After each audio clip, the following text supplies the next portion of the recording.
Fala pessoal, tudo bem com vocês? Eu sou o Caio Onofre. E eu sou o Pedro Henrique, esse aqui é o Vozes de Peso, podcast da Prix, marca de produtos e serviços da Toledo do Brasil. Boa, e hoje, Pedro Henrique, hoje é seu primeiro programa de apresentar, né? Tô perdendo a virgindade aqui. Ah, Pedrinho, seja bem-vindo, Pedrinho, boa sorte. Obrigado, cara. E hoje, Pedro, a gente vai conversar com um cara que ele é excelência em pesagem para logística, Caramba. pesagem para a parte de transportadoras, e-commerce, sabe tudo disso aí. E também ator, Caraca, cantor, ator. cozinha pra... Não sei, tô brincando. Faz tudo, né? Faz tudo. Nosso convidado é uma excelência em tudo que faz. Né não, Pedrinho? Estamos aqui hoje com Célio Pozobon. Seja bem-vindo, Célião. Obrigado, eu que agradeço a oportunidade, estou muito feliz de estar com vocês aqui. Que bom, cara. Com Ó, certeza. mas antes da gente começar, ativa o sininho, siga a gente nas redes sociais, a gente tá no Spotify, no YouTube, no Instagram. Ativa o sininho e é isso. Pra ficar por dentro do mundo da pesagem é só seguir a gente. Exatamente. Estamos em todas as plataformas de streaming Todas. e redes sociais. Eu fiquei até surpreso com o rol de capacidades que eu tenho aí, que você colocou. Tô falando alguma mentira, Célião? Eu acho que a modéstia não me deixa de Cara, Célio Pozobon, tudo isso que eu falei aqui, ó, todo mundo que conhece ele, que trabalha com ele, fala muito bem de você. Você era um dos nomes que todo mundo falava, tem que levar o Referência, Célião. né? Não, é. Então, Celião, pra quebrar o gelo pra gente começar, a gente tem uma tradição, que é você contar uma curiosidade que ninguém sabe. Mas todo mundo já sabe que você é ator. Então Verdade. não vale Ah, ator. essa Não não vale. vale. É, Não, não não, vale. não. Tem que ser uma coisa que ninguém sabe. que ninguém sabe. Olha, eu tenho uma passagem na minha vida que eu fui atleta de arte marcial. Chega a ser, Caramba. Não, o cara é realmente. tudo, né? Caramba, então vamos lá. Especialista em logística, transportadora, e-commerce, ator, cantor e lutador de artes marciais. Qual arte marcial que é? Kung Fu. Cara, Kung Fu Shaolin. essa é fácil, né? Fácil. É, Kung Fu facílimo. Shaolin. É, o Bruce Lee que nos diga. Você tem, eu não sei como é que funcionam as faixas lá, você é qual faixa do Kung Fu? A modéstia, é com faixa? a modéstia não me deixa dizer. Não é uma baixa, Essa, não é uma baixa. essa sacada foi Eu boa. gostei, agora ele vai Resolve pra tudo, tudo, né? né? Entendi. Resolve né? tudo. Frase-chave. Mas assim, é bacana. A questão do Kung Fu, assim, pra mim foi uma ferramenta de evolução até, né? Eu acho que mais filosófico mesmo. Cara. Kung Fu, ele é bem filosófico. Eu acho que na luta mesmo eu nunca fui bom, não. Eu não tinha essa... Entendi. Eu não tinha essa capacidade de luta mesmo. Nunca fui... Mas bom hoje, nisso, se precisar, você sabe se defender, vai. Corro! Pô, mas legal, pô. Que a gente fala sempre, né, Pedrinho? Pô, o pessoal senta aqui, a gente conhece eles da indústria de pesagem, aí a gente pergunta, faz essa pergunta, já veio piloto de avião, já veio ator, outro ator que veio aqui também, que falou que fez ponta na Malhação, né? Quem mais que Caraca. veio aqui que falou? É, o Luizão, lembra? Luizão, né? Que era locutor. Pô, o Locutor. Luizão é locutor, você tá Aquela ligado, voz né? dele, Aquele, né? aquele vozeirão. Mas, pô, legal saber. Mas agora, pra gente dar início aí nos trabalhos. Célião, conta pra gente aí. Início. Célio, de onde veio? O que você estudou? Como você foi parar na Toledo? Conta a sua trajetória desde criança de forma resumida. Resumida, por favor. Mas diga pra gente, Compactada. qual que é a sua formação? O que você faz hoje na Toledo? Conta um pouquinho do Célio. Eu iniciei na Toledo com 14 anos. Eu era aprendiz de Peraí, cenário. 14 anos? 14 anos. E pode, Pedro? Então, É, agora não, Agora pode. Agora é pode. autorizado. Agora pode. eu digo que isso foi um início da minha carreira profissional, 14 anos ali, e, pô, pra mim foi um grande avanço, né, na vida, porque, de fato, você, com 14 anos, você precisa decidir o que você quer. E aí, eu fui decidindo dentro da Toledo. E, assim, comecei como mecânico geral, que é toda a parte mecânica, solda, tal, essas coisas, essas questões. Fui para a parte de... fui ser técnico de balança mecânica, né, que na época existia, assim... Boa parte das balanças eram mecânicas, né? Depois fui ser técnico eletrônico. Nesse meio tempo estudei elétrica e fui estudar eletrônica. E depois, saindo do laboratório eletrônico, eu fui ser técnico de campo durante um período. Depois eu fui ser técnico de sistemas, que eram equipamentos muito específicos, né? E aí, técnico de sistemas. E, na sequência, eu acabei virando instrutor de treinamento.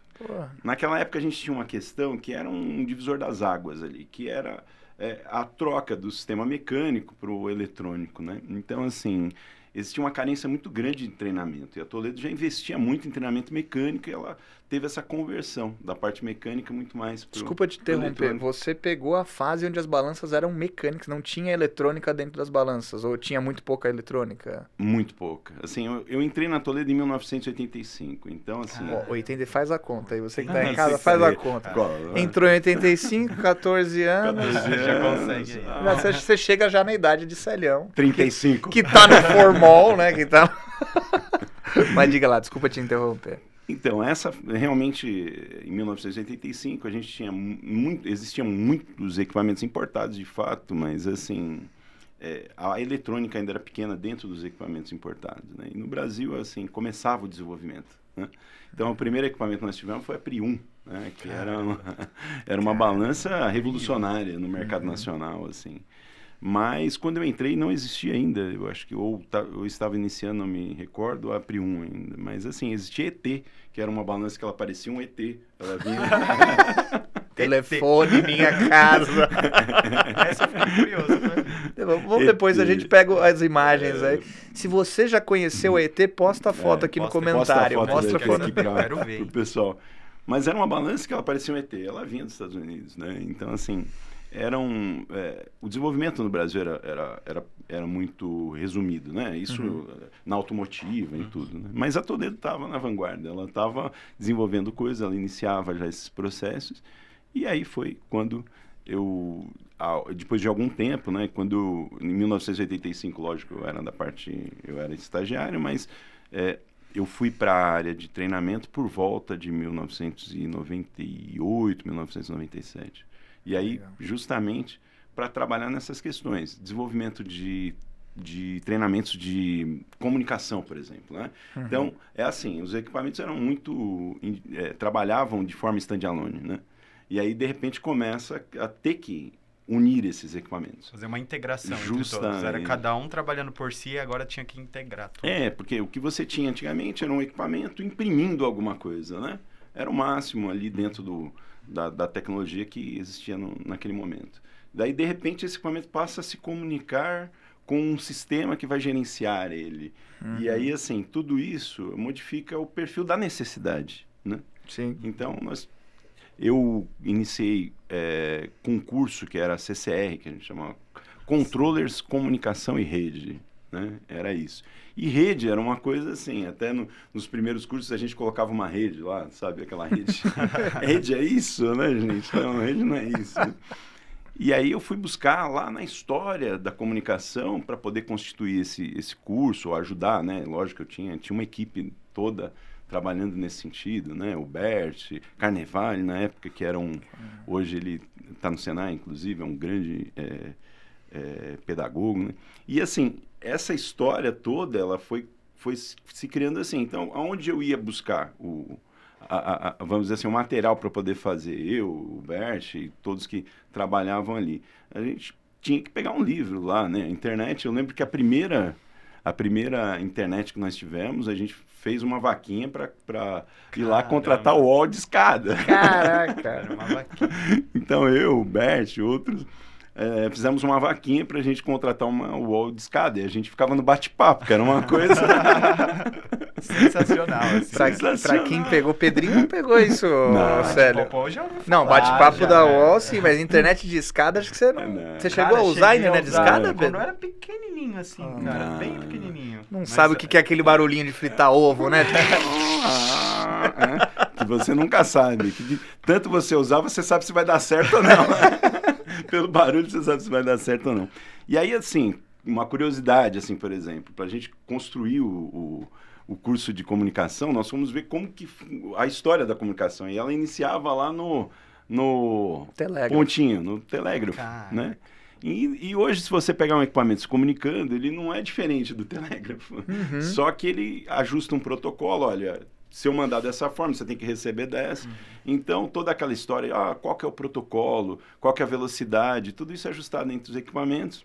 E aí ele ajusta lá, os operadores de telégrafo automático, são os equipamentos, ajustam como eles vão mandar e como vai se receber. Então, quer dizer, começamos do nada. Então, o primeiro curso que eu trabalhei nessa parte, eu fiz isso. Coloquei uma turma numa sala, outra turma na outra e montei um telégrafo. E a gente começou por ali. E aí você já estava com quantos anos, mais ou menos? Você falou que era 97? Por volta de 97, tinha uns 27 anos. Você já tinha uns 27. E você tinha feito a faculdade? Você já tinha feito... Estava com formação? A minha formação era técnica. Né? Técnica então, em o CCR, né? Minha formação era elétrica, eletrônica. Entendi. Uma formação técnica naquele momento. Legal. Né? E aí, disso, de instrutor, quando que você foi? De instrutor, você foi para onde? De instrutor de treinamento, eu fui para a área de vendas. Já foi para vendas? Fui para vendas. Isso em 2000, mais ou menos, eu fui para vendas. Então, iniciei em vendas. Eu era um folguista, teoricamente, né? Folguista, né? Célio, o que é um folguista, Célio? Porque para mim, folguista é um cara folgado, né? É folgado. Eu era folgado. Eu sou do pensamento do Pedro. Folguista para mim é o quê, Pedro? Folgado. Quando eu fui para vendas, era assim, eu tirava as férias dos vendedores, né? Assim, não existia uma vaga, olha, abriu uma vaga para um vendedor e você vai ser o vendedor. Não tinha isso. Então, a empresa decidiu na época, olha, eu acho que esse rapaz serve para ser um vendedor. Ele tem característica nessa área e vamos colocar ele aqui. Na época, me levaram para lá. Falaram, ele vai ter essa característica, ele tem essa característica e vai ser vendedor. Na época, até o seu Ricardo, falou, não, acho que ele serve para isso. Seu Ricardo Regler, nosso fundador, né? Só ele, né? Só o Ricardo. E o Ricardo tinha um olho bom para talentos, né? Extraordinário.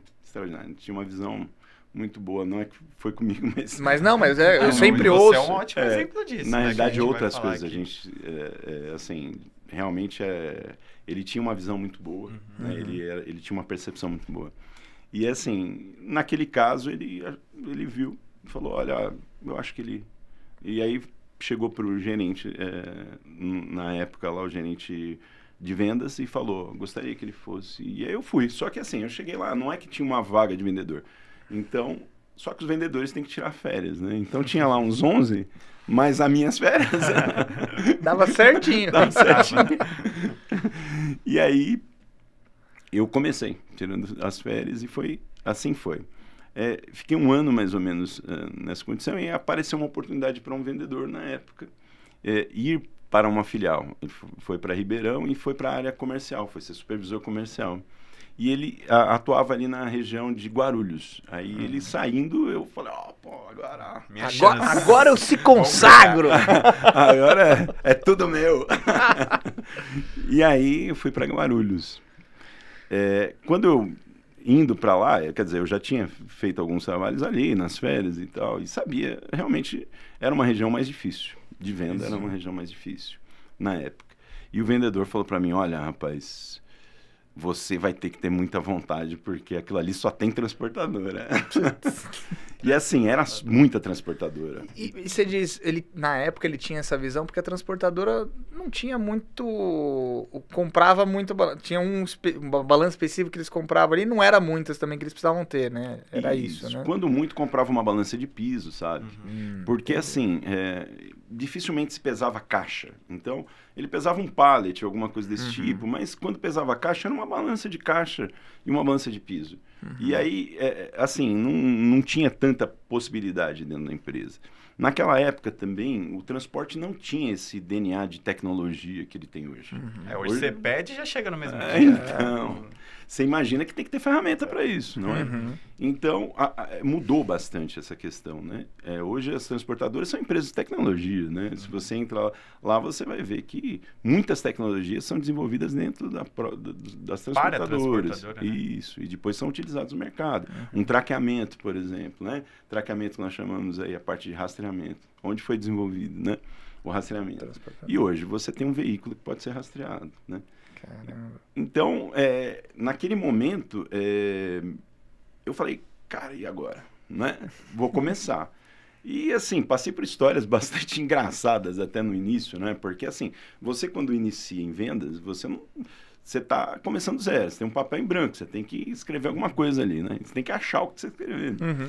E eu ia lá 10 vezes no mesmo cidadão lá, porque ele queria comprar uma balança rodoviária, eu falava, eu ia lá, né?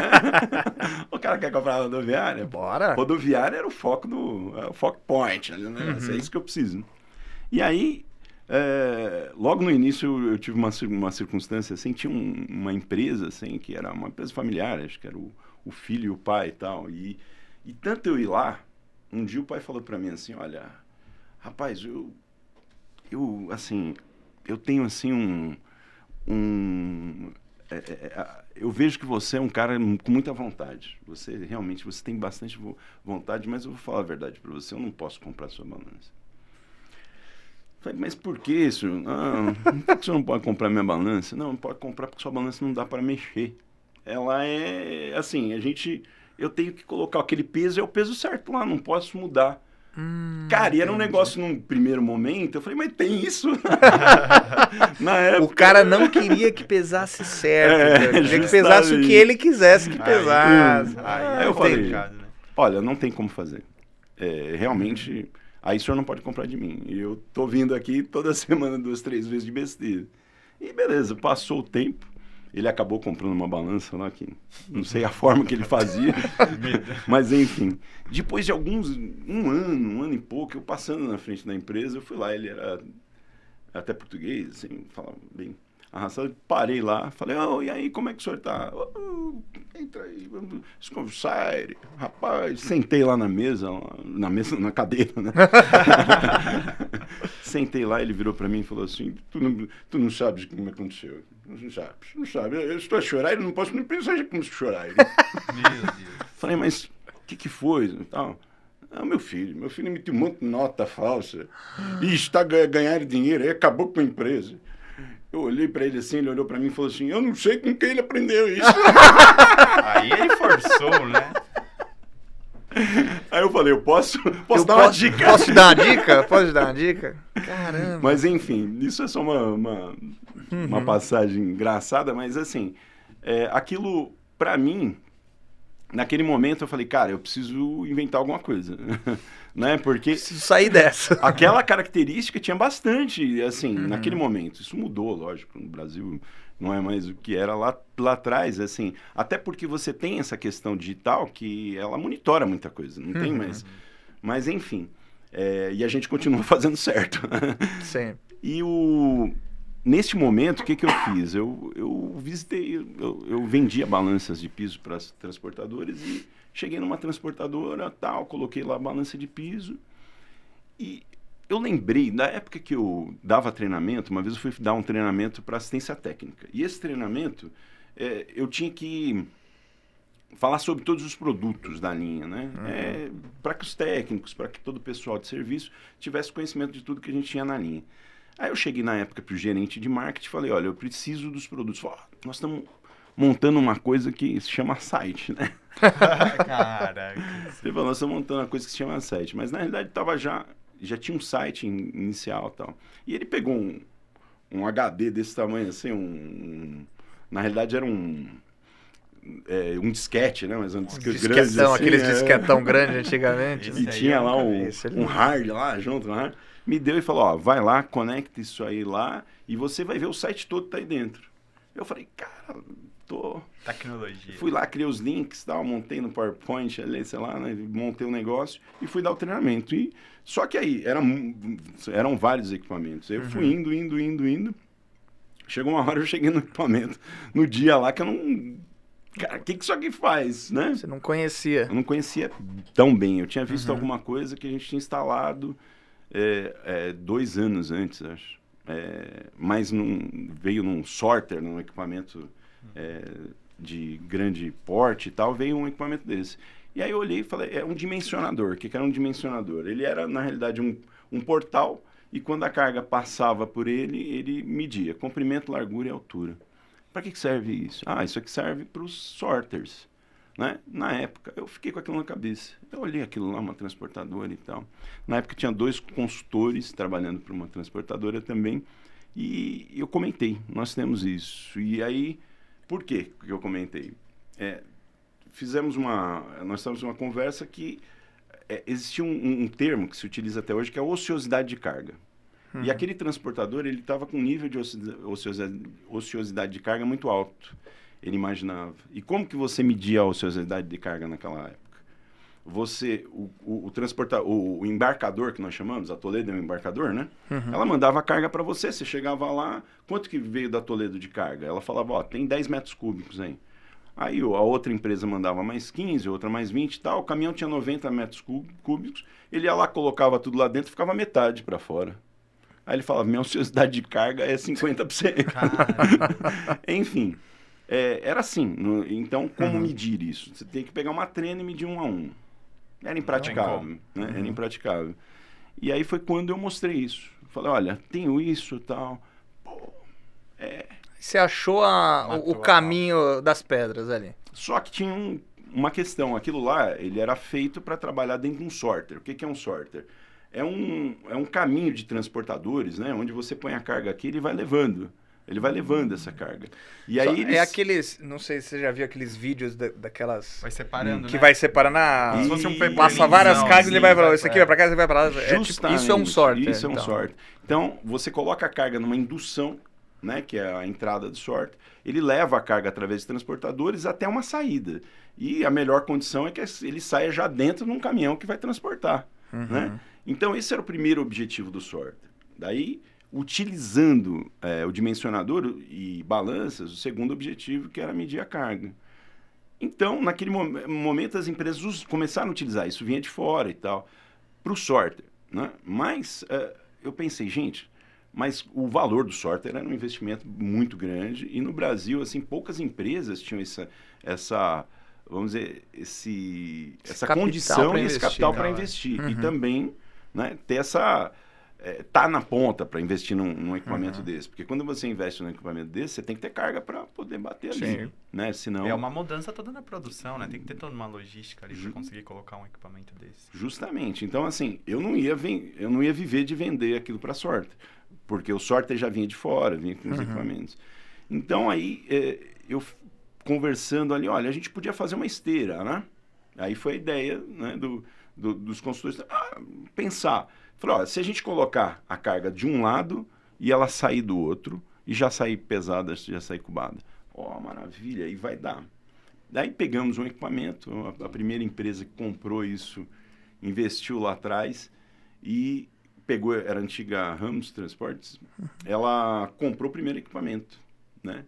E esse primeiro equipamento, a gente colocou ele numa esteira de entrada, uma esteira de saída, colocamos uma balança no meio. As balanças dinâmicas a gente já tinha. O que é a balança dinâmica? É você pesar em movimento, né? Já tinha naquela época. Já tinha. Isso a gente já tinha, já usava em food, né? Na parte de... Colocamos uma balança dinâmica lá no meio e colocamos uma carga de um lado, essa carga passou, tal, cubou, subiu, foi para lá. Pô, ótimo, maravilha. O primeiro equipamento, vamos ver quanto que é o retorno disso. Aí a gente descobriu que tinha 30%, 40% de divergência entre o declarado e o real. É o que se supunha. Já tinha essa suposição pela carga que ficava na doca lá e não carregava. Aí começamos a fazer essas cubagens e chegamos num nível lá que depois de tudo feito ali, você ia lá, notificava o embarcador, olha, tá errado e tal. Ainda você achava aí por volta de 25% de divergência entre o declarado e o real. Isso foi se modificando com o tempo, mas assim, é o que eu digo, tem aquilo que você vê e tem aquilo que você não vê, né? Então, você continua ganhando sobre aquilo que você não vê mais, mas assim, aqueles 35% que a gente tinha no início passou para 25%, vamos dizer, um índice instável, mas aí você estava com aqueles 25% e os mais 10% que você tinha. Agora, uma empresa, para ter uma margem de lucro líquida de 20%, 25%, 30%, ela é uma empresa rentável, né? Sim, opa. Então, se você começa a cubar de forma correta, você dobra, talvez você dobre, né? Pedrinho, o Célio falou algumas vezes cubar. O que é isso? que é cubar? Você sabe o que é cubar, Pedrinho? O que é cubagem, você sabe? Cubagem? O que você acha que é cubagem? Tem a Vamos ver ver. com dimensionamento. É. Dimensionamento. Cubagem pra mim é coisa que vem de Cuba. Então é charuto. É charuto, Então é cubagem. Charuto. Célio, o que é cubagem? Explica pra que é gente, cubagem? Só pro pessoal entender. Cara, isso aí era até uma discussão que nós tínhamos dentro da Toledo. O nome correto seria dimensionamento. Tá. Né? E eu, no início, eles diziam, não, nós vamos usar o nome correto, é dimensionamento. Mas o mercado conhecia como cubagem e era isso. Cubagem por quê? Porque quando você pega uma carga, seja ela regular ou irregular, o que é uma carga regular? Uma caixa é regular. Um retângulo é irregular. Né? Alguma coisa de... Agora, quando você pega uma bola, ela é irregular. Uhum. Então, você tem que criar um cubo para colocar lá dentro. Ou um cuboide, nós chamamos de cuboide. O que é o cuboide? É o menor invólucro que pode conter aquele objeto. Tá. Então, se for um quadrado, é ele mesmo. Uhum. Se for uma bola, por exemplo, vai ser a caixa que vai colocar essa bola dentro. É isso que nós chamamos de cubagem. É achar as dimensões desse objeto e quantos metros cúbicos, centímetros cúbicos ele ocupa no espaço. Dando um exemplo besta aqui, ó, por exemplo, essa caneca, se eu for transportar essa caneca, ela é irregular, concorda? Irregular. Com certeza. Se vamos supor que o Pedrinho tá vendendo essa caneca aqui no site dele, ele vai mandar essa caneca para quem comprou. Como que ele faz? Ele tem que cubar essa caneca, é isso? Tem que cubar. E ela não é o diâmetro dela, né? Se você pegar ela aqui, alça, ó, né? você tem o diâmetro dela. Ela não é o diâmetro, ela tem a alça. Então ela é um quadrado que contém a alça. Uma caixa que fizesse o menor então, possível. só pra galera ver aqui, teria que ser uma caixa que comportasse essa caneca como um todo aqui. Então você vai pegar a menor caixa possível, é isso, né? Isso, para contê-lo. E é isso que os... Curioso, não sabia, achei legal. Aprendeu mais uma, Vai trabalhar com cubagem. Olha só. Então, essa era a questão. Agora, como fazer isso? Numa trena você até faz. Agora, lógico, quando você vai fazer num objeto irregular, mais difícil. Bem mais difícil. Depende muito do operador. Agora, o dimensionador, ele vem nesse sentido. É isso que ele faz. Ele dá, por exemplo, ele vai lá, pega cada milímetro lá o objeto, ele constrói uma perspectiva isométrica desse objeto, um 3D dele, e coloca ele dentro de uma caixa. De uma forma precisa. E, lógico, com uma produção que atenda à necessidade, né? Então, se você pega uma operação, por exemplo, 12 mil volumes hora, como você vai fazer isso de outra forma, que senão utilizando um equipamento?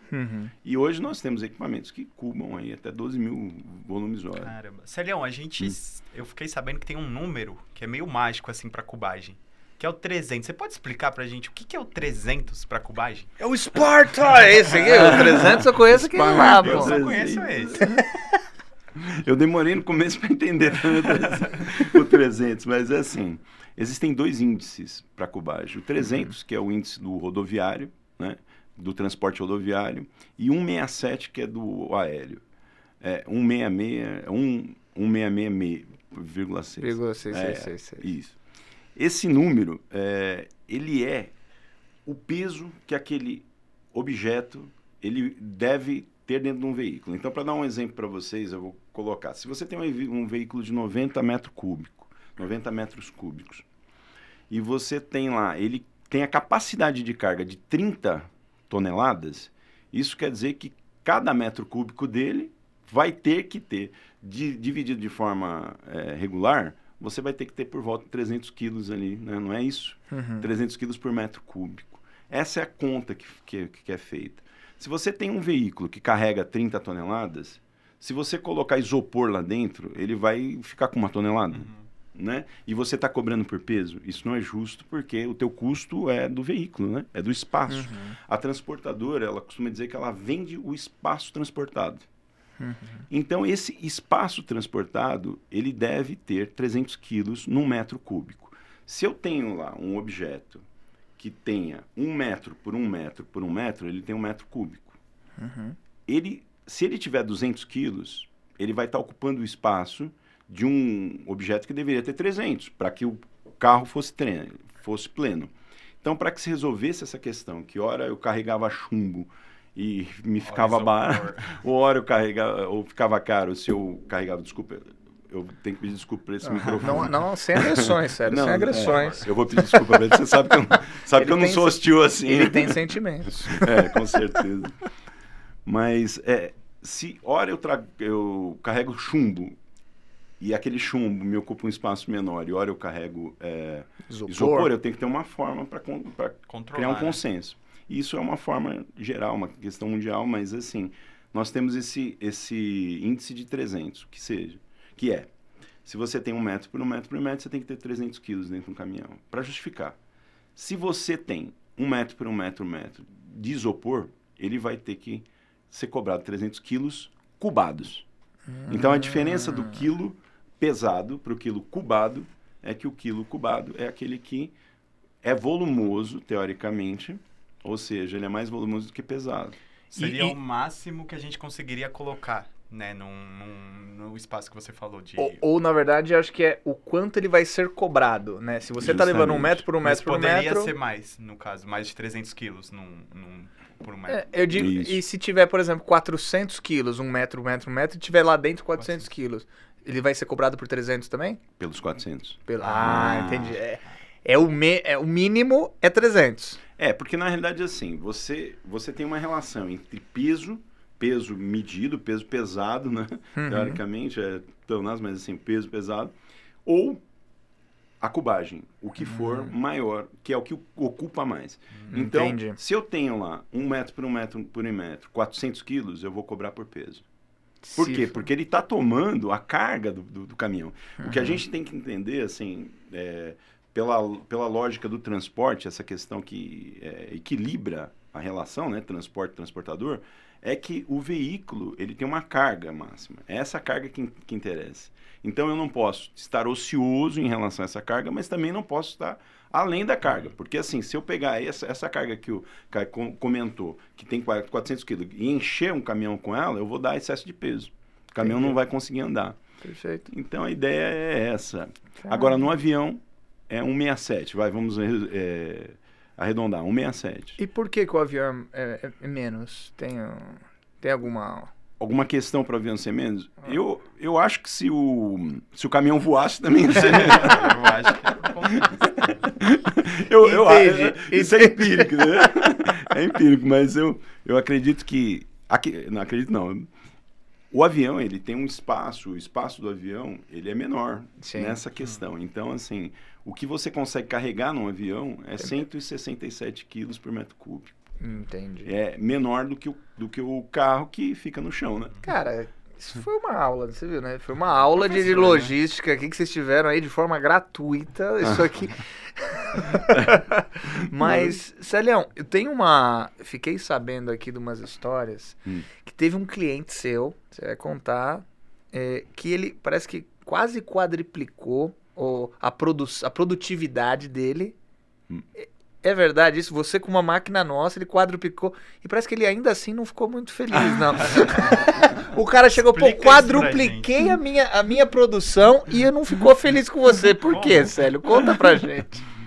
Então, naquela época, assim, nós estávamos iniciando essa questão, né, de como... E entender como que aquilo funcionava, né? Eu entender um dia, assim, uma empresa que iniciou com esse processo de uma forma bem... Foi a Braspress. Ela começou o primeiro sorter, ela colocou essa questão e tal, e aí como entender isso, né? Na época tinha o Luiz Carlos lá, que era o diretor operacional, que é o diretor operacional da Braspress, conhece muito, né, de transporte, e ele falou, sério, vamos botar alguma coisa e vamos colocar na operação e vamos ver, vamos lá bater carga lá e ver o negócio funcionar.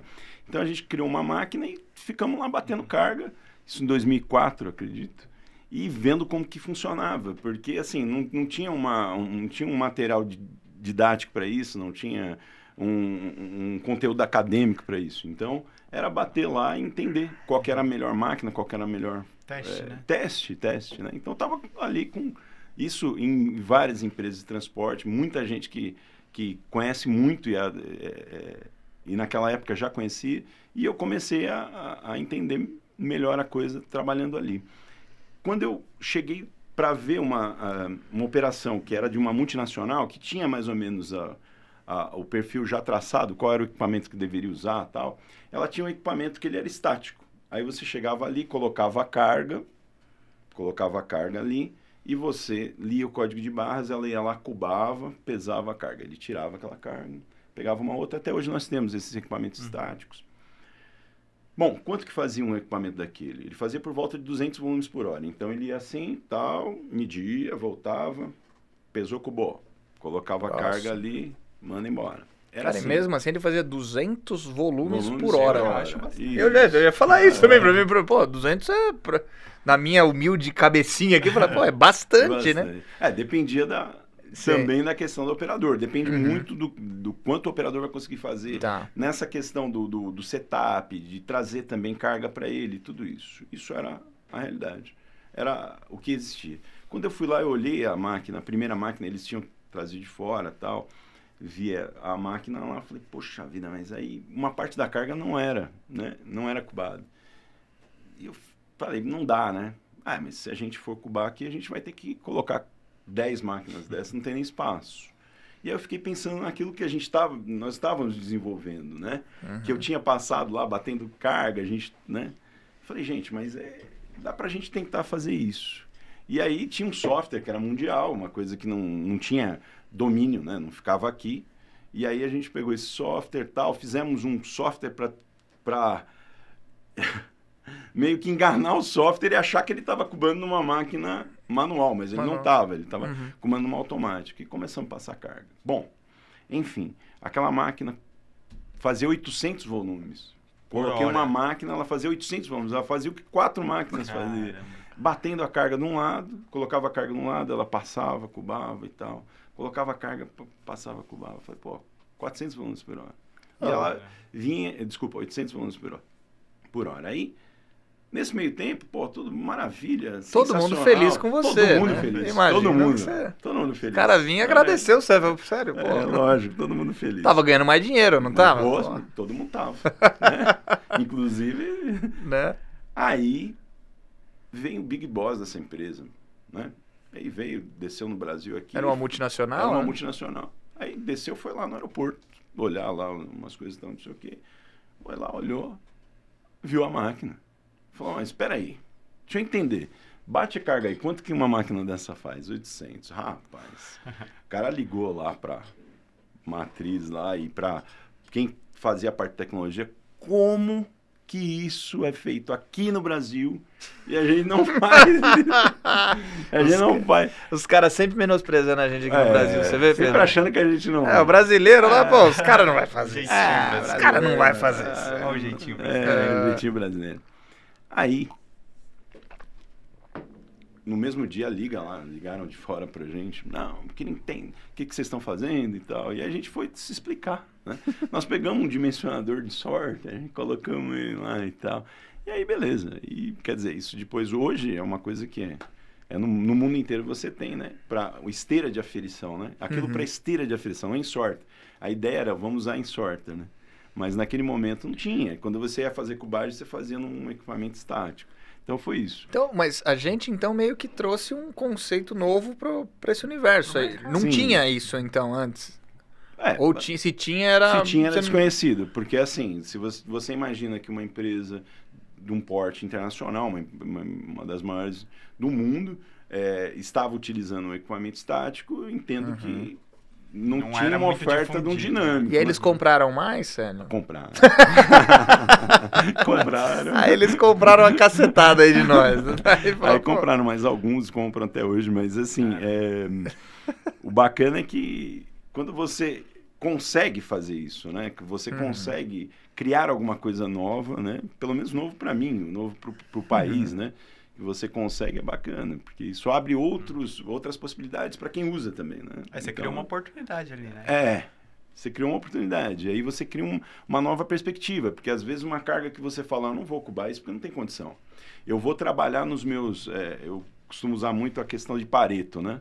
Que é Pareto, que é aquela questão assim, você tem lá, você acaba gastando 20% do seu esforço para resolver 80%.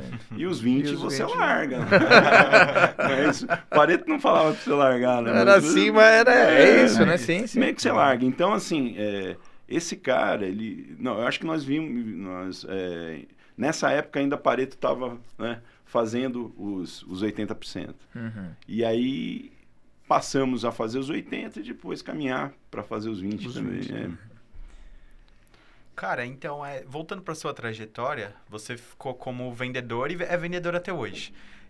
Mas você é puramente vendedor? Só um vendedor? Ou tem alguma especificação aí nesse seu Porque jogo? aqui na Toledo a gente fala o RPS, né? A gente tem esse conceito de RPS que a gente já explicou aqui em outros canais, em outros episódios, o que é o RPS.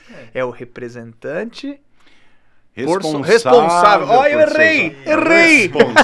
Responsável por soluções. Seja responsável. Responsável por soluções. Você, então, é pura e simplesmente um responsável por soluções. Na verdade, é assim, tem uma coisa muito bacana que eu costumo comentar nesse sentido. Quando eu entrei em vendas, a Toledo ela estava mudando essa questão. Mas ela não mudou só uma nomenclatura, ela mudou uma forma de agir. Quer dizer, existiam os vendedores que empiricamente já faziam isso, já traziam as soluções, né? Já buscavam a solução, mas a Toledo ela investiu num processo de responsáveis por soluções, que era um processo de soluções. Então ela falava, amigo, eu não quero... a Toledo não está aqui para vender produto em si. Ela pode até vender um produto se o cidadão quer comprar um produto, ele sabe o que ele quer. Mas assim, nós temos que vender soluções. A gente tem que vender alguma coisa que crie valor para o cliente. Porque se ela não criar valor para o cliente, o que vai acontecer? Não é bom para nós, para o cliente não é bom para a gente. Então aquele equipamento ficar parado lá porque ele não foi bem aplicado, ou que ele não era o melhor equipamento para aquela aplicação, ele é um problema para a empresa também. Ele não é uma solução, porque ele traz uma imagem ruim. E às vezes não é o equipamento que é ruim, mas sim a aplicação, a forma que foi comprado. Então, assim, aquela coisa de fazer o trabalho a quatro mãos. Aí você chegar no cliente, analisar a necessidade desse cliente, você verificar qual é o 80, qual é o 20, você verificar o que você pode trazer para ajudar esse cliente. Essa é a ideia, né? De ajudar. A ideia de parceria, que todo mundo ganha. Ganha. E aí, fazer com que isso seja alguma coisa que crie valor, né, para esse cliente. E aí eu entrei exatamente nessa fase. Você entrou bem na transição de vendedor, mas RPS agora, RPS. Né? E isso fazia muito sentido para mim. Quando eu olhava aquilo, eu falei, mas é isso. Mas você fez isso, né, com aquela empresa? Você fez isso. Fiz isso com aquela empresa. É verdade, né? Você não vendeu um produto lá de prateleira. Você foi lá e falou, pô, e se a gente for por esse caminho aqui? Justamente. Então, assim, a gente não só fez isso com a empresa, nós fizemos a quatro mãos. Né? Nós tivemos uma curva de aprendizado junto com o nosso cliente, como eu citei aqui, né? Gente que conhece muito do negócio, né? Empresas que estão na vanguarda ali, estão na ponta da tecnologia. E aí a gente foi crescendo nesse sentido, mas fez todo sentido para mim, ser responsável por soluções. E aí essa responsabilidade por soluções eu apliquei no transporte. Eu chegava lá, analisava, tem isso. Então, muitas vezes, cara, eu olhava assim, o cliente já vinha com a solução para mim. Eu preciso de um equipamento X, um equipamento 10. Eu olhava, falava, cara, eu queria que fosse o 10, mas não pode ser o 10 aqui, tem que ser o 4. Sabe, assim, eu vou vender menos, só que eu vou vender certo. Né? Eu vou aplicar certo, eu vou dar a solução, e a solução para esse cliente é mais barata do que ele imagina. Sim. E o mais caro não vai resolver, vai criar um problema. Então, isso para mim ficou uma coisa automática, uma coisa assim, orgânica, como nós falamos no teatro. Né? E aí foi. E aí, isso acho que é uma receita, né? Você trabalhar dessa forma, para que você tenha um pós-venda, porque a primeira venda, você tem todo esse estudo. A segunda venda que você vai fazer, ela já depende muito mais do pós-venda que você teve na primeira e do resultado da primeira.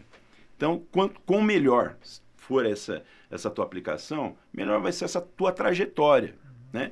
Então, nesse sentido, eu fui beneficiado por essa filosofia de venda de soluções. E aí eu fui o tal do RPS, que é o que a gente chama hoje.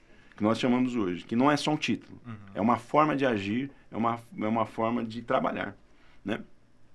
E aí mais à frente, né, Eu lá em Guarulhos, voltando lá na questão, eu tenho que continuar nessa conversa ou você Não, vai pra cima. Vai, Pronto, vai, você sabe quiser que- ir, cara. Você Por sabe onde- que aqui você só dá o início e o... Você que trilha seu caminho, cara. Você é a estrela do nosso Você é a show hoje. estrela. Se você quiser falar depois de futebol, a gente fala de futebol aqui, Posso cara. fechar o podcast? Muito obrigado.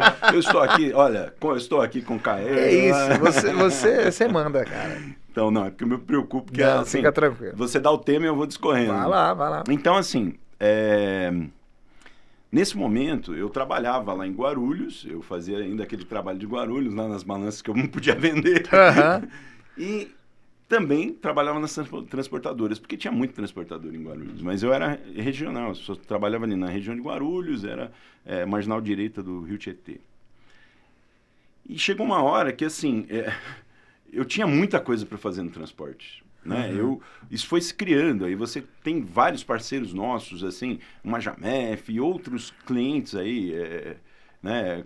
Que na época, o Pedro, por exemplo, da Jamef, que é uma pessoa que conhece muito também de transporte, muitos anos, e assim, e muitos outros clientes que eu assim, não vou citar todos aqui, porque eu não conseguiria citar todos, e eu seria com certeza injusto com muitos, né? Mas eu começava isso denotava trabalho, denotava tempo. E aí eu cheguei para a empresa e falei assim, olha, assim, tem o seu Valdir lá, que é da empresa de parafuso, eu gosto muito dele, ele... Trabalhei 1 ano e meio, 2 anos fornecendo para ele, mas assim, hoje quando o seu Valdir me pede uma balança de contar, uma contadora, às vezes eu não vou ter tempo para atender o seu Valdir nisso. E eu não queria, porque o seu Valdir, ele precisa de atenção. Sim. Né? Se ele precisa de uma balança pequena, ele precisa de atenção. Falei, então, eu queria trabalhar colocar meu foco na logística e transporte. E a empresa avaliou e falou, não, de fato. Por quê? Porque os números foram crescendo naquela região e boa parte do resultado vinha dessa questão de transporte. Então, ela criou o especialista por logística e transporte, que é o TNL. TNL, especialista em TNL, que é uma sigla inglesa, americana, que em inglês, né? Que o pessoal usa para quem é responsável, especialista nesse ramo. Que é o que você falou também, né, Celião? É um ramo que hoje em dia, principalmente, vem crescendo muito e merece uma atenção muito Hoje é necessário, né? Hoje, especial. Antigamente era uma inovação, mas Exatamente. Mas hoje é necessário. Qualquer empresa de logística precisa. E é muito louco, por exemplo, pega pela memória. Você talvez seja um pouquinho mais novo, você não vai lembrar. Ou acho que você já veio numa geração onde as coisas eram entregues em casa muito mais do que, por exemplo, a minha e a do Célio. Acho que você, Célio, quando você era moleque, você lembra de... Era esse volume de coisa que chegava na sua casa? Não era, né? Só o gás. Só o gás, exato. Eu lembro. Pô, na minha casa a gente pedia comprar. Se precisa de alguma coisa, você vai até o lugar comprar. Hoje? É a última opção. Você é maluco. Eu não vou sair de casa, eu posso comprar tudo. E hoje você faz compras da sua casa, você compra roupa na sua casa. Eu acho Quer ver um bagulho que eu acho bizarro? Eu ainda não entrei nessa, mas minha esposa, ela compra roupa pela internet. Eu falei, como? Se eu não vestir a roupa, eu não sei se vai me servir. Ela falou, não, eu uso, se não ficar boa, eu devolvo. Eu falo, também assim. Você faz isso também? Cara. Você vai? É maluco. O Célio acho que não entrou ainda nessa... Não faço. Mas, eu ainda não fiz, mas algumas coisas eu compro, sim. Mas não, assim, se tiver o 48 serve, não dá. Mas algumas coisas dá pra comprar. Confesso camiseta. que a pandemia, ela me ajudou a entrar nessa. Eu não era muito, eu também ficava meio assim, não, preciso provar. Mas eu falei, cara, eu preciso da roupa, não vou sair agora, não posso sair, vou ter que comprar.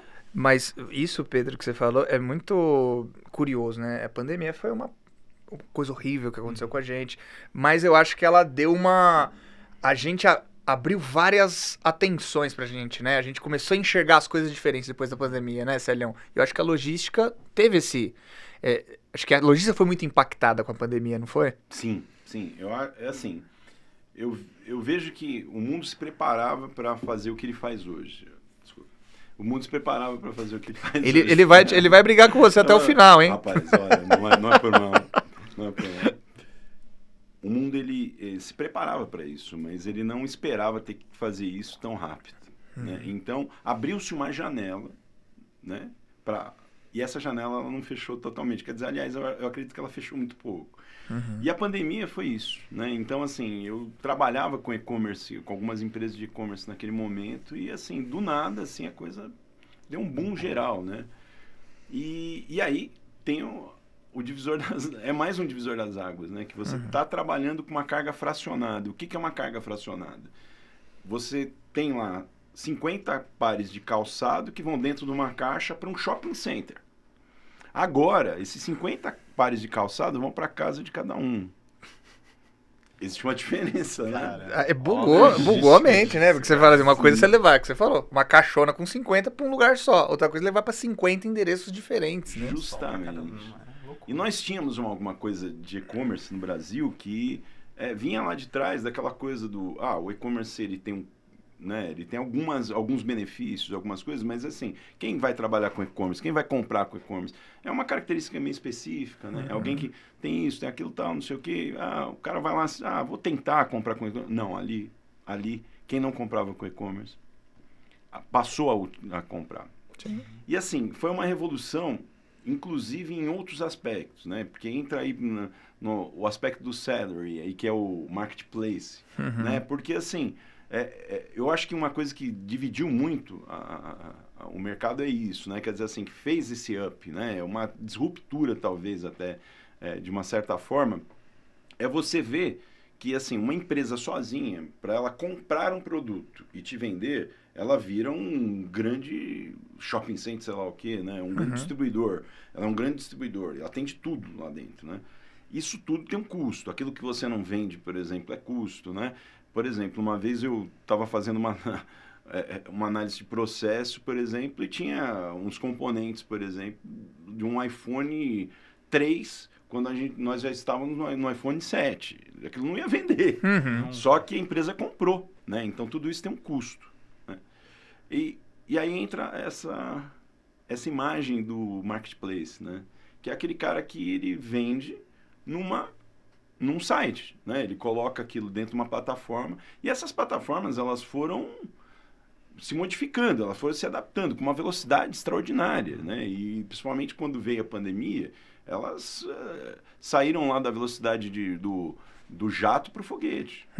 Então, tudo isso foi uma modificação bem grande, num período que era difícil para você conseguir organizar as coisas também, porque existia uma questão produtiva, a gente sabe, toda empresa passou por aquela questão. Existiam questões de restrição, por exemplo, muitas vezes eu tinha que fazer um processo sem estar na operação, porque a operação estava fechada.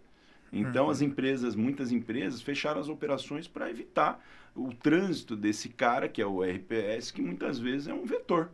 Vai numa empresa e tem contato com o vírus, vem aqui e passa para cá.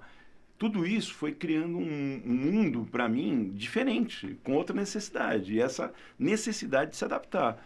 Quando eu fazia 3 visitas por dia, né? Porque, assim, é uma visita demorada, às vezes 2, porque ficava 2, 3 horas, né? Eu passei a fazer 5, 6 reuniões por dia em videoconferência. Só que cada reunião, ela gera uma necessidade. Um pós, né? Não, e assim, acabou a reunião, você tem que compilar todas as informações que você coletou, você tem que colocar, fazer uma proposta. Imagino que o trabalho, você falou, cara, aumentou muito mais o seu trabalho também, né? Justamente, quer dizer, muita coisa, né? Então as coisas se modificaram. E tudo isso, a Toledo conseguiu lidar com isso. Né? E conseguiu lidar com isso, ela conseguiu trabalhar isso de uma forma sustentável, porque tem isso, né? Não é porque você tem demanda que você deve pegar toda a sua demanda e não conseguir fazer o seu trabalho de forma correta, né? Cara, isso que você falou, uma coisa assustadora, né? A gente falou, na pandemia, a hora que veio a pandemia, todo mundo teve que ficar em casa, a gente falou, nossa produtividade vai cair. E aí a gente viu que a gente triplicou a produtividade. Pois é. Que a gente Trabalhou bem mais. Trabalhou bem mais. E é o que você falou, você em casa, fala a verdade, Pedro. Você que trabalha com criação, Pedro que é designer, eu acredito que você produz mais em casa do que às vezes dentro do escritório, concorda? Com certeza, não, igual, a gente faz home office, né, uma vez na semana, cara, quando eu preciso focar, eu falo, não, vou deixar isso pra sexta, que é meu home office, porque eu vou conseguir focar no que eu preciso fazer e entregar, porque senão não... Que é o que a gente vem falando sempre, né, você sair da sua casa, você desloca ali 1 hora pra deslocamento, chega no lugar, até você chegar até a sua mesa, se preparar, ligar o computador, aí você tem que, daqui a pouco sai mais 1 hora. Aí o telefone toca, aí alguém em casa vem falar você entra às 8, 7h59, você pluga, estou online. Estou online. Para quem pode, né? Para quem tem esse trabalho que é possível fazer. E eu acho que isso é uma das coisas que a pandemia trouxe e que mudou. Mas, eu acho que a logística, como você tem falado, né? Não existe e-commerce sem logística, né, Célio? Não tem como existir. Eu acho que uma boa... Assim, lógico, o braço mais forte da logística é o e-commerce, né? Uhum. Assim, desculpa, o braço mais forte do e-commerce e-commerce é o transporte. Né? Porque é ele que faz a coisa acontecer, ele que diz que aquilo vai poder acontecer. Porque assim, é você ter aquilo que você precisa no tempo que você necessita, né? E é na hora, né? Hoje em dia você compra e já chega, cara. 2 horas depois, 3 horas depois já tá na sua casa. É louco isso. Como que você que... O Célio, que é um cara especialista em logística... Como que os caras fazem, Célio? Pra entregar eu compro à noite e chega no outro dia, às vezes. Rapaz, é assim, cada empresa ela tem um core, tem uma forma de fazer, mas assim, o mercado como um todo, ele tem meio que algumas técnicas que se utilizam. Mas assim, basicamente o que você precisa ter em mente é que você tem que saber onde está o teu produto, deixar ele mais próximo possível do teu cliente. E você tem que ter esse escoamento. E com isso você tem uma série de dificuldades. Você tem trânsito, você tem restrições, você tem, inclusive, a questão de segurança. Você não pode simplesmente pegar um veículo, por exemplo, encher ele de coisa, encher de objeto de alto valor e fazer. Mas, a cada momento, o mercado ele se desenvolve mais, ele cresce nesse sentido. E aí, o que faz isso acontecer? Tecnologia. Eu acho que assim, o e-commerce, sem tecnologia, ele não existiria. Então, é o que a gente diz, o que a gente vê mais uma disruptura, né? Que é onde você tem essa questão, você tem as tecnologias trabalhando nesse sentido. Então, a cada minuto você tem uma disruptura. Cada vez que você cria alguma coisa, você dá uma possibilidade da carga chegar mais rápido. Né? E essa coisa, ela a todo momento está sendo utilizada. Quer dizer, cada tecnologia que aparece, ela é utilizada. Então, hoje o e-commerce é o segmento de top hoje na tecnologia. Né? Ele utiliza, ele consome e gera muita tecnologia, né? Gera muita solução. E toda carga é pesada e medida? Ou tem carga que às vezes é só medida, ou carga que é só pesada? Como que funciona isso? Depende. Depende, porque assim, depende do que aquele cliente tem como perfil de carga, né? Porque assim, existem... No início, tudo você vai partir de um princípio que você precisa pesar e cubar tudo. Essa é a realidade. Porque se você não fizer, você não sabe qual que é o teu perfil, você não sabe o que está acontecendo. Mas existem perfis de carga, que são cargas menores, muitas vezes cargas volumosas, que a maior parte dela dá cubagem, não dá peso.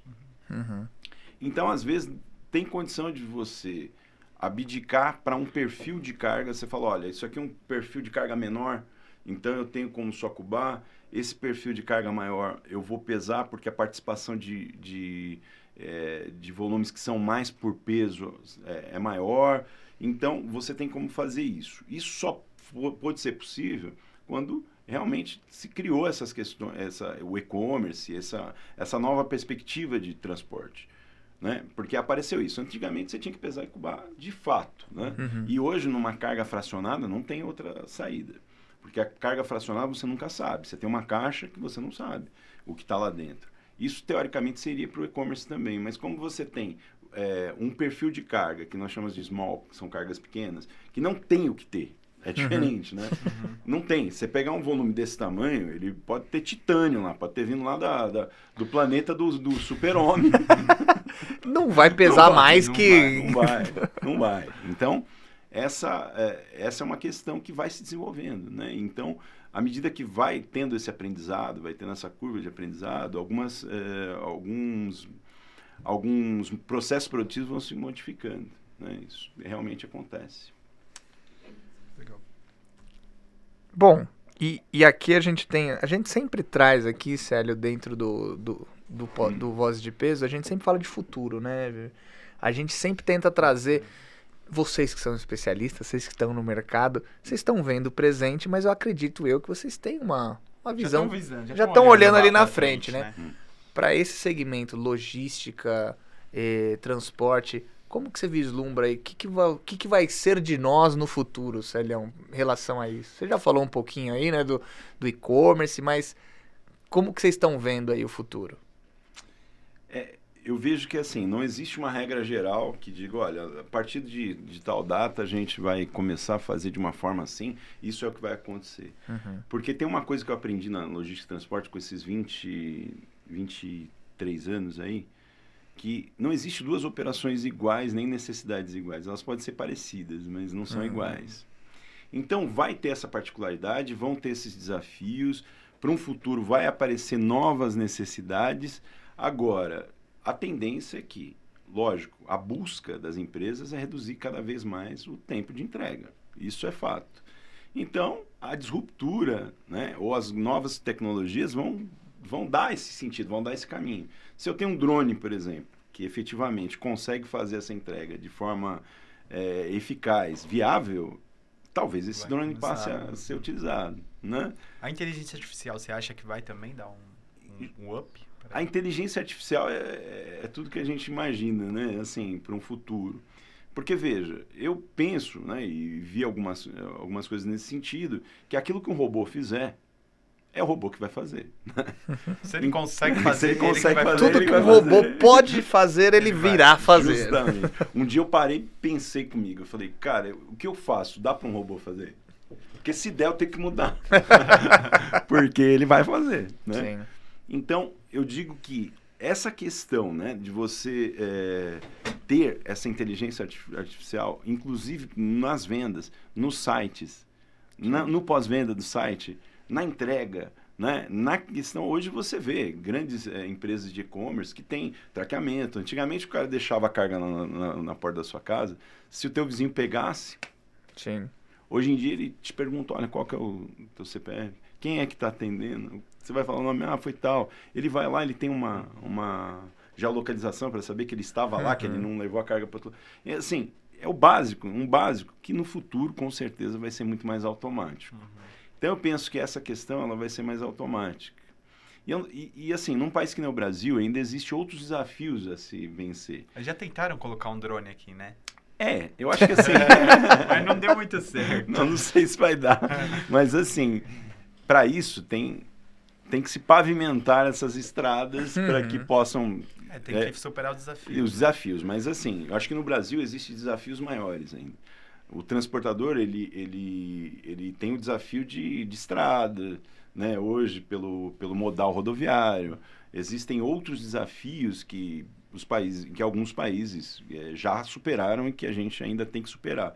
Mas superando tudo isso e partindo para alguma coisa que pode estar no ar, vamos dizer assim, e aí tudo isso vai ser construído, né? E quando isso for construído, a gente vai olhar para trás, né? O Caê lá com seus quantos anos? Porque hoje ele está com 18, quer 18, dizer... Quando tiver uns 30, né? Quando eu tiver uns 32, aí já vou... Nossa, vai ser um novo mundo, né? Vai ser um mundo novo. Vai olhar para trás. Quando eu tinha 18, eu fazia aqueles podcasts lá com o Célio. Com o A Célio. gente falava em drone e tal.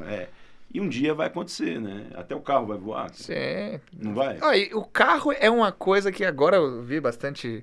Tem umas notícias aí que estão chegando perto e que não vai ser nem um carro, vai ser mais perto de um helicóptero, pelo que eu tinha visto, né?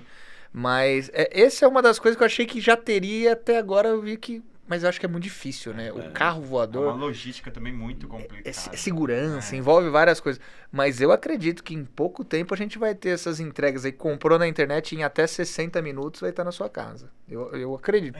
Em outros países já temos. Já tem umas coisas assim, né? E eu acho que... E será que a gente vai olhar pro alto assim, vai ver um monte de drone passando com as nossas caixinhas? Assim? Quem sabe, né? Agora, eu vejo que é o serviço, né? A questão é o serviço. Então, assim, para que o preço ele signifique menos, né? O preço signifique menos, o serviço tem que ser uma coisa diferente. Nós sabemos aqui, nós temos N clientes de e-commerce, a gente trabalha dentro dos maiores, e assim, a gente sabe que essa questão do tempo de entrega e do serviço, hoje, é muito importante. E vai ser mais importante no futuro ainda.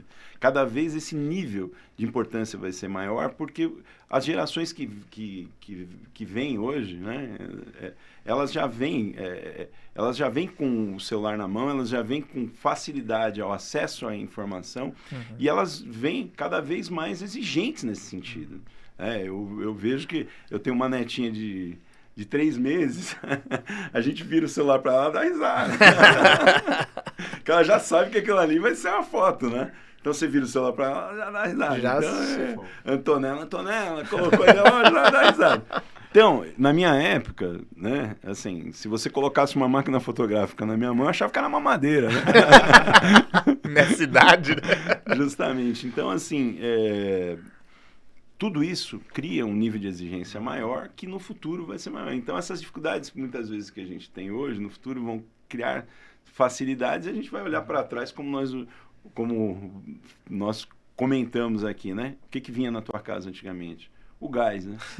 E o cara só vinha porque ele passava. Porque passava. Porque senão... então, a musiquinha do gás. Específica, tava passando na rua. E para vocês terem uma ideia, eu tava num curso e tal, e aí o expositor estava falando sobre uma tecnologia que se desenvolveu na América Latina por uma empresa de gás, que ela tem uma balança que fica embaixo do bujão, lá do cidadão, né? E aí a balança se comunica com a unidade deles e eles sabem quando eles devem mandar o gás. Mandar o próximo. Né? Então, quer dizer, é uma coisa mais ativa. Eu acho que essa questão ativa também vai entrar muito, né? Porque cada vez mais a exigência do tempo e da necessidade desse cidadão de estar ali operando e estar fazendo coisas que são necessárias, vai fazer com que essas questões fiquem mais automáticas, né? Eu preciso ir comprar o gás, né? Lógico, isso aí vai ser tudo encanado e vai acabar, né? Mas outras coisas... Mas né? a gente vê aquelas geladeiras, você já viu que tem câmera embutida interna, e aí, sei lá, ali você põe o leite. A hora que ela vê que não tem mais leite, ela já manda um sinal, já compra, já tá chegando na sua casa o leite. É bizarro, assustador. Mas... Cara, e aí, Pedrão? E além de ser o cara da logística, né, de transporte, você também, né, como eu falei no começo, é bem conhecido por outro lado, né, que é o seu lado artístico. Cantor, ator... Como a gente falou, é um artista multifacetado. Multifacetado. Eu sou multifacetado. Explica pra gente como que isso veio parar na sua vida. Como você foi cair no teatro? Porque ele é formado, não é só um ator. Célio tem DRT. Célio tem DRT. Eu posso dizer que eu sou ator. Pode dizer. Eu falo, posso dizer que eu sou ator. Aliás, o ator, ele é o mentiroso mais sincero do mundo. Né? Então, concordo. Concordo? Você concorda? Com 2 atores Concordo. Não dá. Ele é o mentiroso mais sincero do mundo, porque ele acredita naquilo que ele está fazendo, porque ele veste aquele personagem, né? Então ele tem que fazer isso, né? E assim, eu comecei no teatro de uma forma assim, eu tenho uma filha do coração, assim, e ela, quando eu me reencontrei, que eu digo que eu me reencontrei com a minha filha, né? Porque ela tinha 6 anos, acho, assim, e ela, eu falei, cara, eu tenho que começar uma vida, né? Eu acho assim, quando você tem uma criança, ela acabou de nascer, como acontece com a Antonella, minha neta hoje, eu pego ela desde que ela nasceu, então você acompanha tudo isso e tal, e quando ela já tem uma criança, né, que já tem uma história, ela já tem um passado, aí você fala, e o que eu posso fazer para somar nessa história? O que eu posso fazer para ajudar nessa história? O que eu posso fazer para fazer essa história mais bonita, né? E aí, assim, eu levei ela no bairro, assim, tinha um cursinho de teatro, era um rapaz lá que dava, tinha umas 3, 4 crianças. Levei lá e eu percebi que ela adorava aquilo, né? Aquilo abriu uma perspectiva de vida diferente para ela, né? Então, o olho dela brilhava, né? Então, assim, ela era uma criança mais fechada, assim, mas no teatro ela abria aquilo. E ela foi se abrindo naquela questão da arte cênica. Então, quando eu vi a primeira apresentação dela, assim, uma apresentaçãozinha entre os... eu falei, cara, é isso. É isso. Achei. Achei. É isso. Bacana. E ela foi crescendo ali, aí, num dado momento, ela falou, cara, eu queria fazer um curso profissional. E aí, o curso profissional que tinha amigos, né, que nem o Silber já tinha iniciado o curso no Macunaíma. Sim. Eu falei, bom, vamos lá para o Macunaíma. Só que tem uma coisa, Macunaíma lá no centro da cidade. Como é que eu vou deixar... Eu acho que ela tinha, sei lá, nessa época, 15 anos, alguma coisa assim. Eu vou deixar ela ir para um curso de teatro, 15, 16 anos. Aí eu falei, eu vou ter que ir junto, né? E eu também não vou ficar na porta sentado lá. Vou fazer teatro com ela. E comecei a fazer, assim. Aí eu tive uma outra perspectiva de vida para mim. Aí não foi só ela que se Não apaixonou. foi só ela que se apaixonou. Você também. E aí nós criamos uma segunda perspectiva de vida, né? Que é você olhar a arte cênica como uma forma de vida, né? Eu acho que assim, são 3 P's, né? Você tem a sua vida profissional, você tem a sua vida pessoal e você tem a sua vida pública, né? Você tem essas 3 vidas.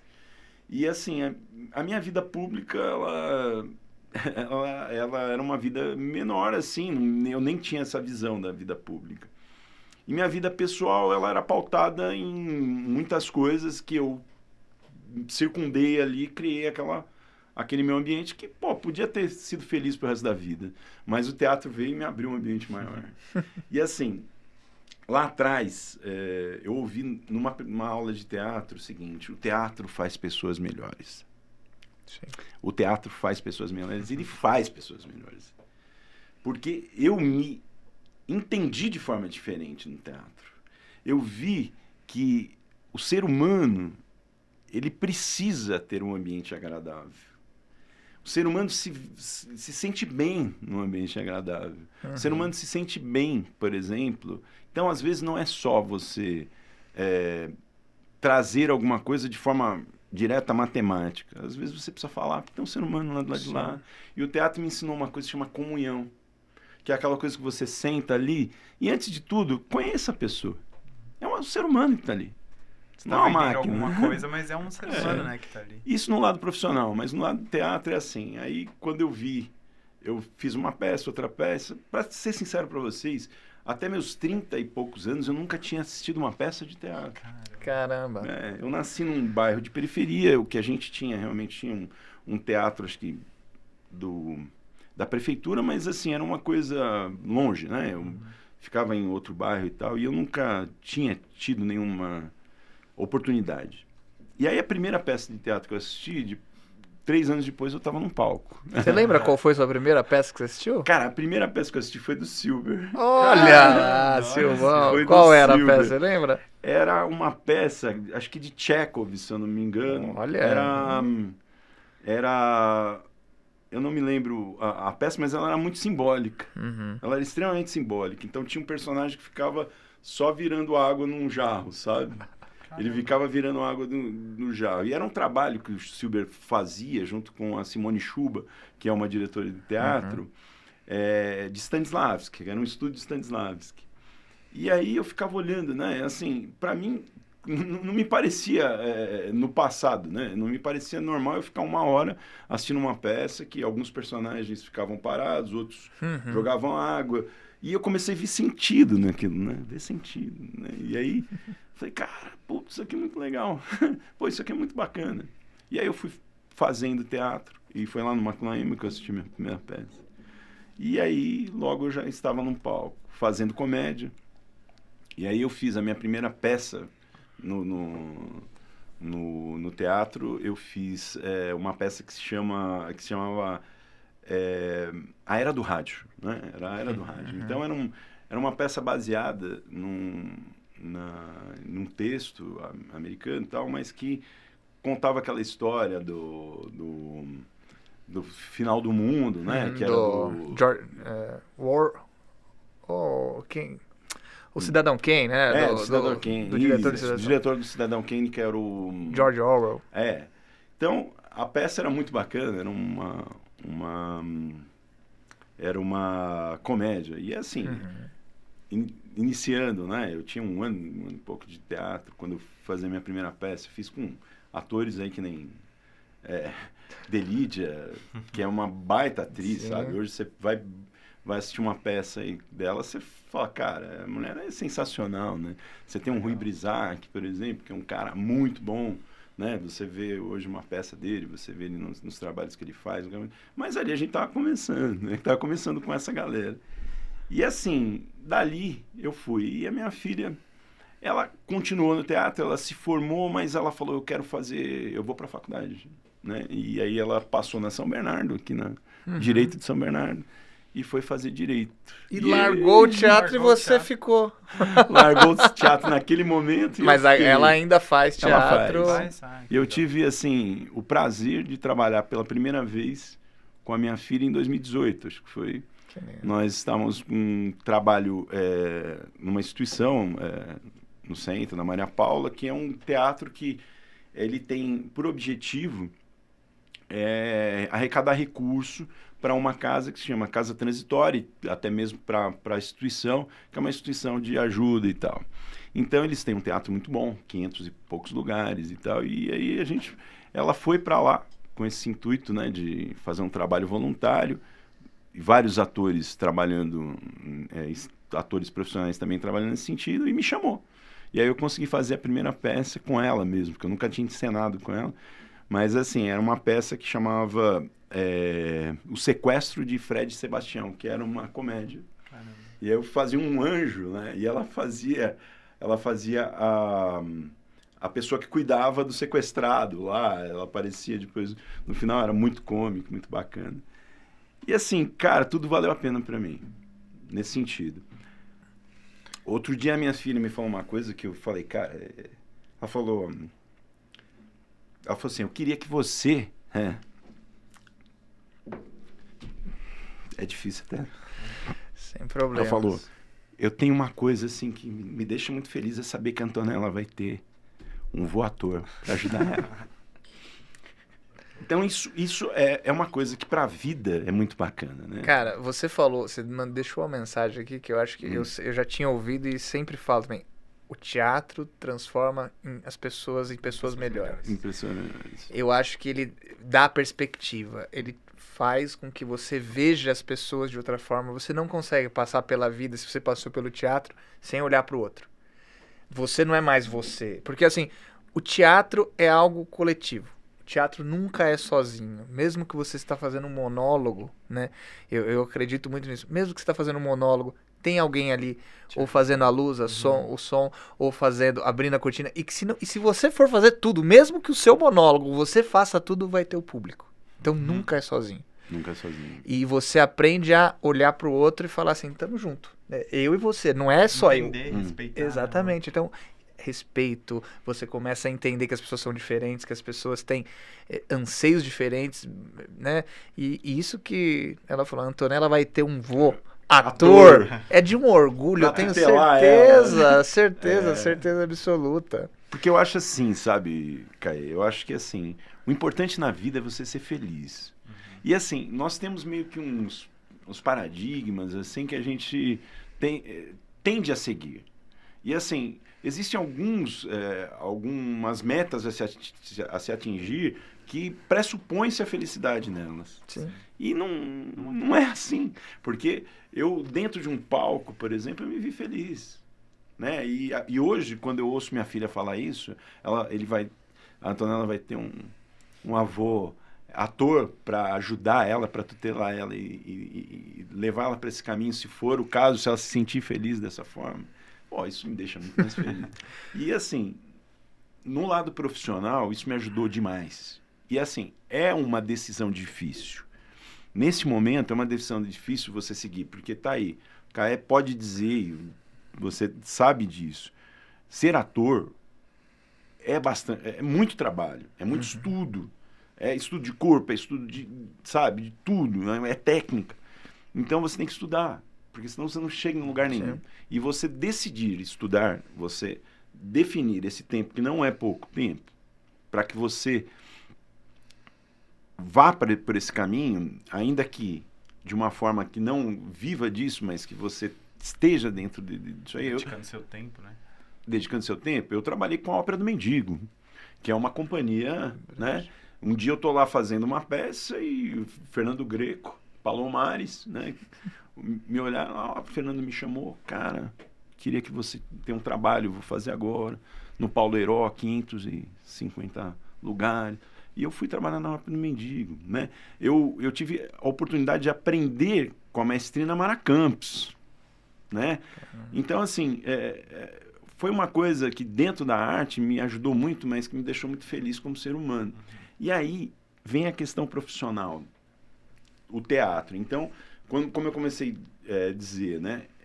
Decidir investir nisso é uma coisa que, para quem tem um paradigma de que existe um caminho só, esse segundo caminho, ele é difícil de você decidir. Eu imagino que as pessoas ao seu redor, mas por que você não faz uma pós em logística, em alguma coisa assim? Não, eu vou pra teatro. Ou até o contrário, fala assim, tá, já que você gosta tanto de teatro, por que você não vai trabalhar só com isso, né? E eu acho que quando a gente fala que, não, você encontra um caminho que eu até me espelho, abrindo o coração, que eu me espelho muito no Celião do que eu vi, eu falo, cara, você foi um cara que conseguiu conciliar. Você teve a sua carreira de ator e a sua carreira como profissional, como responsável por soluções. E nas duas você executa muito bem. E até, desculpa, a gente falou de conciliar, de juntar. Tem uma coisinha, a gente trouxe um bônus track pra vocês aí que estão assistindo. Quer ver? Isso então, legal, solta pra gente aí pra vocês verem Celião nas outras facetas dele. Olá, meu nome é Dr. Prix. Pri de Pri e X. X. Sejam todos muito bem-vindos ao Laboratório da Toledo do Brasil. Eu criei esse laboratório há muitos anos com um único objetivo: deixar o mundo mais justo. Foi só um trechinho, só um Ele trechinho. ficou famoso depois disso, né? Fiquei sabendo que Famosíssimo. teve um monte de criança querendo tirar foto com Nossa, ele. cara. Teve gente mandando vídeo pra ele. Só para contextualizar o pessoal de casa, a gente fez aqui um evento para os colaboradores da Toledo do Brasil, aqui na nossa matriz, que foi um open house, onde a gente trouxe as crianças para dentro. E não foi só um evento que a gente abriu as portas e simplesmente vem aqui ver. Criamos todo uma história e onde a gente apresentou o Dr. Prix. Que é? Quem poderia E quem ser? seria Quem o poderia ator que ser? representaria Dr. Prix? Célio Pozobon. Fala pra gente rapidinho, como que foi fazer esse personagem aí, meio que juntar atuação dentro do seu trabalho? Cara, foi excepcional. Eu acho assim, eu falo, Caio tá aqui, mas não tem por que falar diferente. O trabalho de vocês todos, do marketing, o conteúdo, a forma, a orientação, a coisa naquela gravação e tal, excepcional. E a construção do personagem, que veio depois a surtir o resultado que eu, assim, fiquei impressionado. Então, assim, hoje eu recebo vídeo de criança falando, Dr. Pix, cara, é demais. Tudo isso faz valer a pena, faz quentinho, ter né? sentido, cara. Sabe? Que nem ontem mesmo recebi de um filho de um amigo, né, dizendo, Dr. Pix, um beijo, Dr. Pix. Cara, isso não tem preço. Não tem preço. E aí você fala, deu certo. Essa é a realidade, deu certo. E assim, no meu trabalho, isso me ajudou muito. Porque assim, o teatro, ele te dá uma sensibilidade melhor. Que é aquela coisa, se você tá num palco, se você não percebe que o teu colega ali de palco, ele tá com um problema naquele momento, você não... A coisa vai azedar o pé do frango, né? Então existe uma coisa que é essa comunhão. E você vai desenvolvendo essa sensibilidade. Você vai desenvolvendo com os vários personagens que você faz também. Parece que te dá um pouquinho de vivência. Sim. E hoje eu chego num cliente, por exemplo, eu vejo que existe um ser humano do lado de lá, né? A gente sabe disso, né? Chego na Toledo, tem também. Você tem uma pessoa que trabalha com você, que naquele momento você chega correndo, você precisa que alguma coisa seja feita, só que você bate o olho e fala assim, peraí, tem uma coisa mais importante aqui, eu tenho que ver o que está acontecendo com ela. E assim, isso não só na questão pessoal, também na questão profissional. Cara, você tá fazendo um trabalho aqui a quatro mãos, tem um profissional do lado de lá. Você tem que ter a responsabilidade, cara, de fazer alguma coisa bem feita.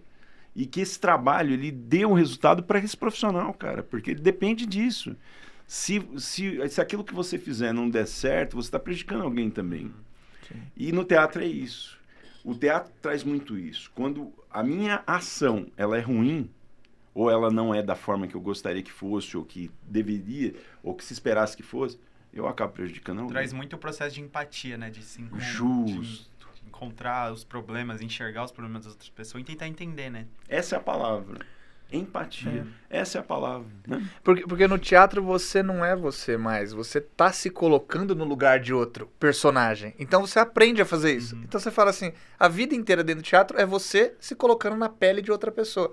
E a vida é isso. Eu acho que se você não conseguir se pôr na pele da pessoa que tá do seu lado, você, não dá, não funciona. Você vai ser uma pessoa... Por isso que transforma em pessoas melhores. Sim. Pessoas conseguem se colocar nos sapatos do outro, né? Essa questão do sapato é importante, né? O Raul Seixas tem uma música, né, que fala, meu sapato, eu tô usando sapato que me aperta muito, cara. Eu vou usar o meu sapato, né? E é isso. É bem isso. Eu acho que o cara tocou num assunto, assim, os sapatos não são iguais. Não. Né? E assim, às vezes ele aperta um pouco, durante o período você se acostuma e ele vira um sapato confortável. Às vezes você precisa de um sapato maior, você precisa de um menor. Enfim, você tem que procurar o seu sapato. Exato. Procure seu sapato. Procure seu sapato. Fica a isso aí. dica. Procure. Cara, Celião, tá muito bom o papo, né, Tá muito Pedrinho? bom, porque Dá uma dó ter que acabar, né? Mas ainda falta uma coisa, né? O que falta? A nossa dica de peso, né?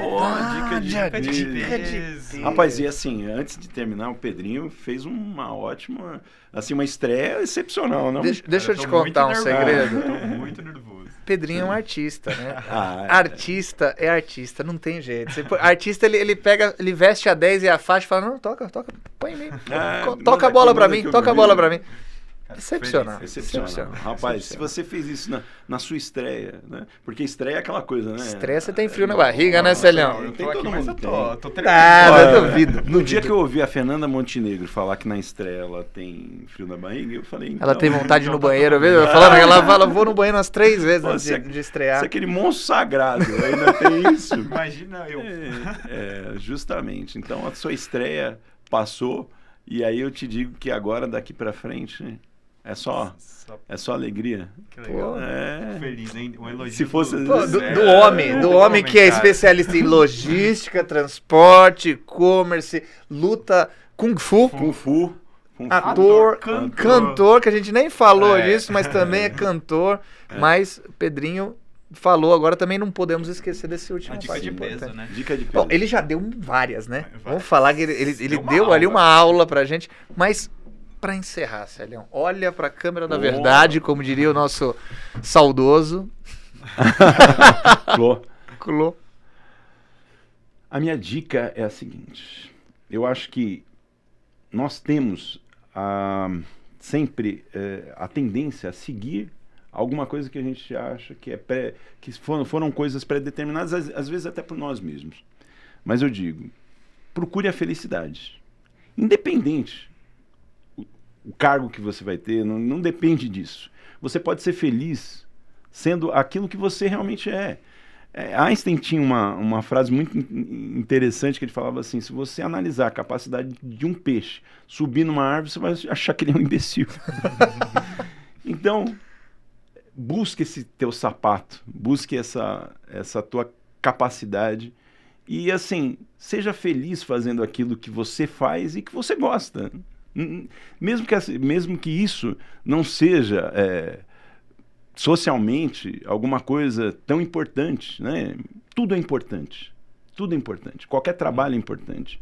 Se ele é bem feito e se quem faz ama aquilo, ele é muito mais importante do que qualquer posição. Então faça isso. Isso aí, né? Depois de uma mensagem Salva de dessa, palmas pra esse homem maravilhoso. Obrigado. Célio Pozobon, queria agradecer muito a sua presença aqui, Célio, foi um prazer de verdade, assim, foi algo que que eu falei, acho que no começo, todo mundo falava, pô, tem que levar o Celião, e eu falava, tem que levar o Celião, e cara, foi acho que melhor do que eu esperava, foi né, uma Pedrinho? honra, né? Fazer a estreia uma com delícia. o Celião, Pedrinho. né, cara? Rapaz, eu fico muito... Sei que seu tempo é valioso e precioso, como você disse, então eu sei também o quanto que é valioso você parar um tempinho pra falar com a gente. Não. Obrigado mesmo, viu, Célio? O tempo de vocês também é muito valioso, todos nós somos. Mas, assim, eu fico muito feliz de estar aqui com vocês hoje. Foi mais, assim, para mim foi excepcional. Vamos lá, excepcional, incrível, como diria o Dr. Prix, foi incrível, foi fantástico, foi fantástico. Eu fiquei muito feliz, agradeço essa oportunidade, agradeço aí o público que está nos assistindo. Manda beijo pras pessoas. Dr. Prix. Dr. Prix, manda pra Antonella, manda beijo pra todo mundo. Pro Odair que cortou meu cabelo hoje. Aqui, ó, tá vendo? O Odair abriu mais cedo, o Odair, do Oda, cabeleireiros, pra cortar meu cabelo, porque eu não tinha tido tempo pra cortar. Muito obrigado a todos e fico à disposição de vocês. E vocês, agradeço muito. E tô aí, se vocês quiserem. Nós vamos deixar o perfil do Instagram do LinkedIn do Celião aqui embaixo pra vocês. Tem LinkedIn, né, Celião? Tenho, só não tenho muito tempo pra administrar ele, mas... Lá pelo menos você tem o contato. Quem tiver qualquer dúvida, quiser bater um papo com o Celião, manda lá uma mensagem pra ele, pô. Adiciona o Célio, que é isso. Ele, é como a gente falou, a gente chamou porque todo mundo conhece ele como... Ele que pavimentou o caminho da logística no Brasil aqui. Um dos, obviamente. Um dos, assim, lógico. E tem muita gente para agradecer nesse caminho, né? E assim, eu, como disse, não vou agradecer os meus clientes, todos os meus clientes, e não vou agradecer porque é muita gente. Com certeza eu deixaria alguém de fora. Mas eu digo, a logística e o transporte no Brasil, ela é osso duro, ela é forte, ela é uma coisa assim bastante resistente e perseverante, com todas as dificuldades que ela tem. Pedrinho, mais uma vez, o Celião falou e eu falo aqui, parabéns, arrebentou na estreia dele. Muito obrigado. E manda pra galera aí as nossas mensagens final, pede pro pessoal seguir a gente. Cara, então é isso, ó, pessoal. Segue a gente, ativa o sininho, vai no Spotify, no YouTube, no Instagram, que a gente tem um monte de conteúdo legal sobre pesagem, sobre tecnologia, e é isso, cara. E ó, se você chegou até o final, você vai você vai digitar nos comentários aqui, hashtag Dr. Prix, hashtag cubagem, hashtag que mais, Pedrinho? Vamos ver. Hashtag dimensionamento. Dimensionamento. Hashtag Ó, os três. Hashtag cubagem, hashtag dimensionamento e hashtag Dr. Prix. É isso. Beleza? Beleza. Pessoal, beijo pra vocês, até a próxima. Valeu. Tchau. Tchau, obrigado.